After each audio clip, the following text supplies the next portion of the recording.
സ്നേഹമുള്ളവരെ, north Paravur Don Bosco ദേവാലയത്തിൽ ഏറ്റവും വലിയ ഭക്തിയായ തിരുഹൃദയ ഭക്തിയുടെ തിരുനാൾ ഈ വർഷം ജൂൺ 7, 8, 9 തീയതികളിൽ നടത്തപ്പെടുകയാണ്. തിരുനാളിനൊരുക്കമായിട്ടുള്ള നവനാൾ മെയ് 28 മുതൽ ജൂൺ 5 തീയതി വരെ.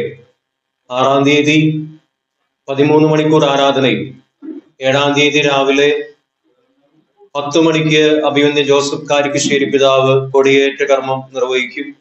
അതിനുശേഷം 9 തീയതി രാവിലെ 6:30 മുതൽ രാത്രി 8 മണി വരെ ഈ ദേവാലയത്തിൽ തുടർച്ചയായി വിശുദ്ധ കുർബാനയും നൊവേനയും ഉണ്ടായിരിക്കും. ഏറ്റവും പ്രധാനപ്പെട്ട ബലിയായ തിരുനാൾ ബലി 9 തീയതി രാവിലെ 10 മണിക്ക് അഭിമന്യ അംബ്രോസ് പുത്തംവീട്ടിൽ പിതാവ് അർപ്പിക്കും. പിതാവ് അതിനുശേഷം നേർച്ച സദ്യ ആശീർവദിക്കും. രാത്രി 9 മണി വരെ ഇവിടെ നേർച്ച സദ്യ കഴിക്കുവാനും അത് സ്വീകരിച്ച് പ്രാർത്ഥിക്കാനുള്ള അവസരം ഉണ്ടായിരിക്കും.